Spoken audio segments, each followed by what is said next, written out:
Hello, everyone. Welcome back. It is week 4. It is the end of the course. Can you believe it? Hard to believe, I know. All right, so let's talk about week 4, your final assignment. So I'm going to go to week 4. And let me go back here for a second. The due date for this is Thursday, July 23rd at 11:59. So be sure not to wait. You want to make sure that you have some time to really work on this. So if you are a doctoral student taking this course, then you need to click on the file that says for doctoral students only. They're going to be writing a research paper. So if you're a doc student, usually I contact you ahead of time and say, hey, come up with a topic and we'll write a paper. So that's for doc students only. Most all other folks who are in either our master's program or if you're just doing the gifted endorsement program, you're going to be doing the differentiated lesson plans and compact. So let's click in that file. All right, so here is where your red book, the Hecox book, is coming back into play. Because in there, you're going to find the differentiated lesson plan template and also the compact plan template. And the compact plan is in chapter 2 of the Hecox, the red book.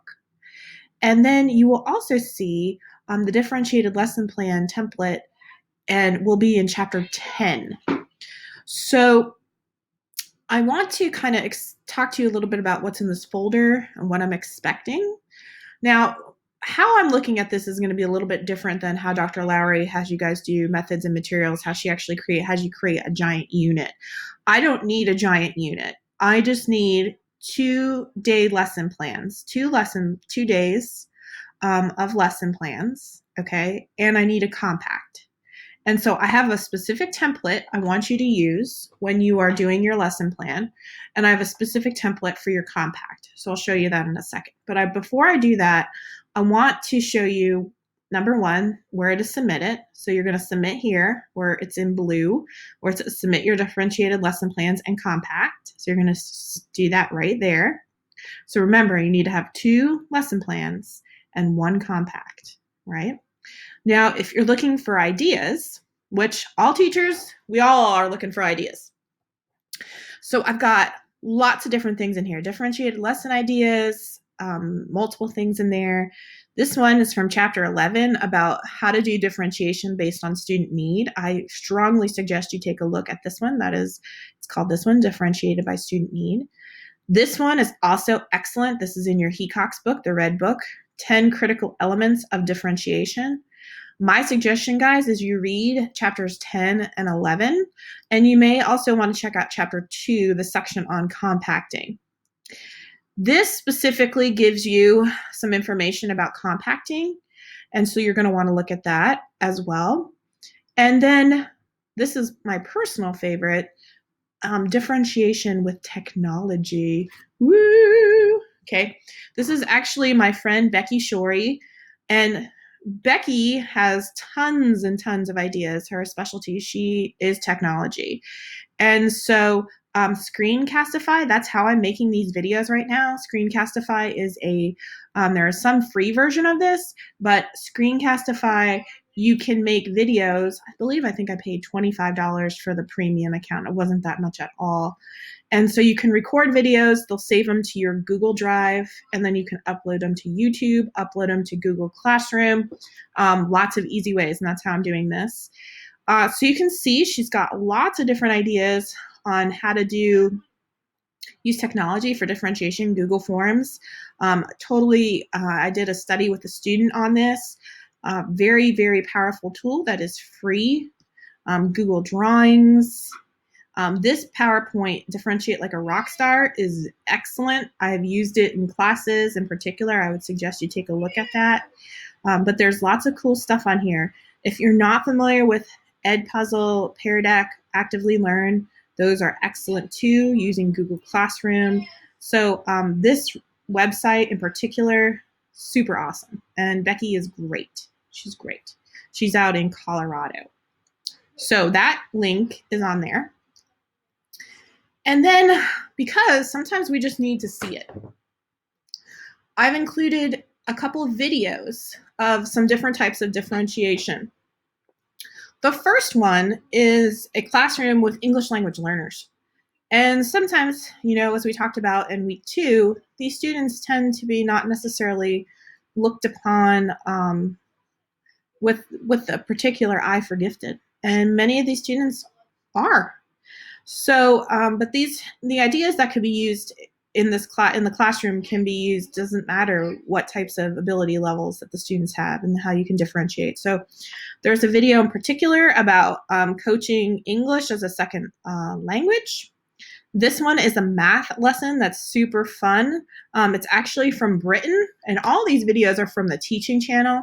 If you're really looking for quality instruction, I recommend the teaching channel. Now, I don't get anything back from them. I wish I would. We have to pay for this through the university, but it's excellent stuff. And the third video is actually from a teacher here in Memphis, Tennessee. And she's doing an ELA lesson and history lesson integrated. And this is specifically a gifted lesson on the Great Migration. And so I highly recommend all 3 of these, but personally, I like to watch this one because I know it's just our neighbor across, not too far away from here. So there's some videos for you. So let's talk a little bit about the lesson plan template. So when you submit to me, what I want you to do, just going to close that out for a second. Okay, you can download this template. It's the differentiation lesson plan template. And I want you to go ahead and fill out all of the information. One of the big things I want you to make sure that you're doing is when you're doing your differentiated lesson plan, include the standards, the Mississippi College and Career Readiness Standards, and the gifted outcomes, the Mississippi gifted outcomes that you're addressing in the lesson. Okay, so I want you to fill this out. One of the big pieces that I'm going to be looking at is the assessment. And I'm looking at the differentiation, and I'm also looking at assessment. So how are you going to assess the student's learning? Are you going to be using a Google form? Are you going to be using Kahoot? Are you going to be using a particular exit ticket? Are you going to be doing a writing sample? Are you going to be doing 3-minute math? Okay, so I want to know what specifically you're doing and how are you potentially even differentiating your assessment. I want to know more about your instructional groupings. Now, kind of remember back, guys, to week 1 where we talked about grouping. So I want you to kind of talk about how you're going to group your students and what that's going to look like. Now, I want you guys to think about if you've been teaching in the past, please feel free to use like last year's classroom when you're designing this. If you don't have an active classroom, then just kind of think about how you might do that in the future. But here's another thing I really want you to concentrate in, and this is how will I differentiate? Are you going to differentiate by content? Okay. Are you going to be differentiating by process? Okay. How they'll learn it? Okay. Are you going to be differentiating by product? How they're going to show what they've learned? All right, so that's very important to kind of acknowledge that and talk about that in your write-up, okay? And then how will you differentiate, okay? Are you going to look at their reading, their readiness differences, cognitive preferences, learning needs, okay? Give me the steps. Now you can put more boxes and make this longer. I just have this in here just for a generic template. And then I want to know your closure, wrap up, next steps, and your reflection. Okay, so what kind of things would you reflect on regarding that? Okay. All right, so I want 2 of these. So could you do 2 days? Could you use the same topic? Could you say, I'm going to focus on the planets, and we're going to focus on the concept of the Milky Way galaxy versus the universe. Okay, sure.